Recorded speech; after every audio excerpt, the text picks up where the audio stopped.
Okay, Michael.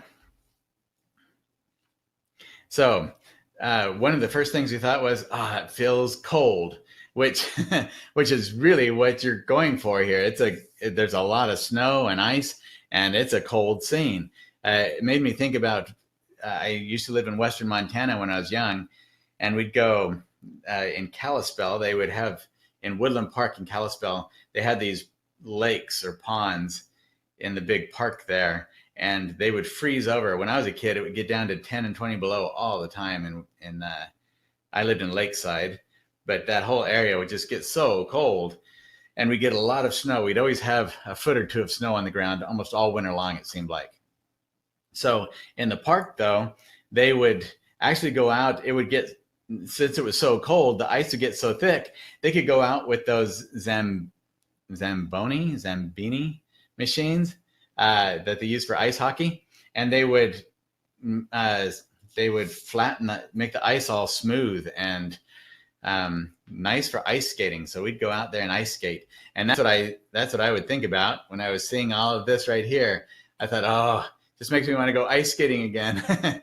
And then we took old furniture and made our own hockey puck from electrical tape, and I don't know what else we used, and used these legs off of old chairs that we found, and we made hockey sticks and pucks, and we'd go out there and play ice hockey on the lakes. So I love that. I love winter, as long as I am dressed warmly.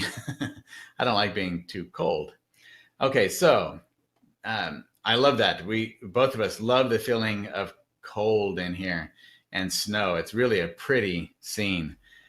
And you have beautiful texture in your rock wall here. I love the colors in your barn, in the barn facing here. The subtle transitions of blue and the warmer and cooler tones that you have in your snow, and beautiful sky back here. And then the way that your background trees really go off into the distance. That helps create a great sense of depth in your painting, Michael. Okay, so what we noticed that we thought might help was the wall was basically in a tangent, almost a little bit past it, but a basic tangent with the edge of the barn. And so it creates a really long line right there. So I just took your wall and moved it out a little bit out here. That way it's a disruption. And when you do that, it gives just more interest. And when we have really strong lines, we want to make sure that when we have a long, strong line in a painting, that we want it to be there, that it's very intentional. If we can break up lines, it helps the composition then to move the viewer in more directions rather than in one sweeping direction. And I can get a lot more going here when I'm standing up, can't I? Sorry if I get a little too flamboyant with my hands and gestures. Let's see. And then this back here, I love the structure back there. I love that building. We move back into that so well, and it's just a fun thing to move back to. And I love especially the way you have these diagonal lines moving us back to that. That is such a fun composition. All I did was tone down the color. I desaturated it a bit, taking out some of the brightness of it so that it didn't compete in brightness with this. Even if it is as bright, sometimes we get out in areas like Colorado where the air is completely clear. And I mean, you can see one mountain right here, another mountain 100 miles away, and they both look like they're right next to each other. It's crazy when you get that kind of clarity in the air. Out in the east here, where we have a lot more moisture in the air, the mountains, you can really see it's so quickly apparent the distance between mountain ranges or hills or whatever, but not in places like Colorado. So same thing can happen when we get snow on roofs like that. Sometimes the light will hit it and one will look just as close as another or just as bright as another. But as artists, it can be very helpful for the viewer, especially when we want to create the feeling of depth, which all of these diagonal lines that you have in here have done a great job of that, creating that kind of distance going back in there. Well, another way of creating distance is to minimize the brightness or darkness of a value. So that's all I did, is I minimized the darkness here in the shadow and in the highlight on the roof. In fact, I grayed down and minimized the values in the whole structure just to help push that back. This area right here, it felt dark in the original comparative to what you have back here in the background. And so all I did is take some of the color that you have and the tone that you have in this background and moved it into here so that it's more inviting. It doesn't feel so dark and a feeling of don't come near me because I'm dark and foreboding and you don't want to come in here. You never know what might be lurking in there, kind of thing. This tree right here I have circled because we were having a hard time discerning which one was in front of the other, this tree or this tree.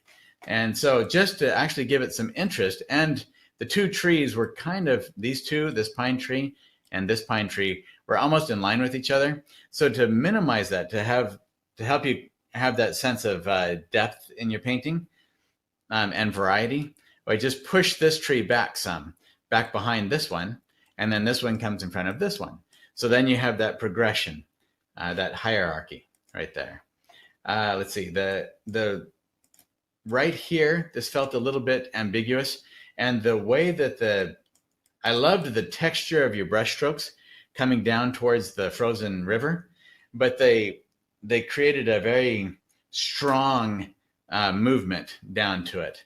And then the trees, I just brought in some of the shadow. You have this wonderful shadow over here. I love the iciness over here of the shadow going underneath, and then the dark, how it gets underneath that as you get closer in under the tree. This was missing that over here.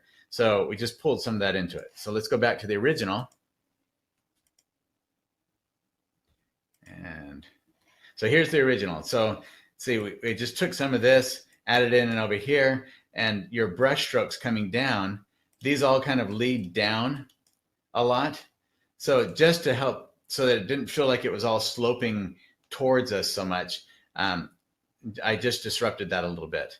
And then this right here was such a strong shape for that spot right there, that and this little tree, the way that it was there, they almost felt like they demanded way too much attention for the other things that you have of interest in your painting. So I just eliminated the little tree and minimized that shape there so that it comes in more with the rest of the shape of your bank. And then we can flow so nicely with your river back through, in through the painting, back into this area back here, and keep wandering around in the painting.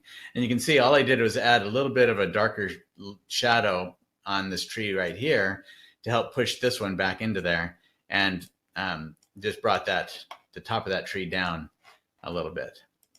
So go back once again. Oh, too far. You can see right here, this is the same level as that tree right there. So I just minimized it, just brought it down some, and then brought this over the top of that in that spot. And then you can see also that the fence, or the rock wall, just comes out a little bit farther. And then if we look at, let's look again once more at that. You can see how dark your shadows are. This is basically as dark as any dark that you have up here in the front.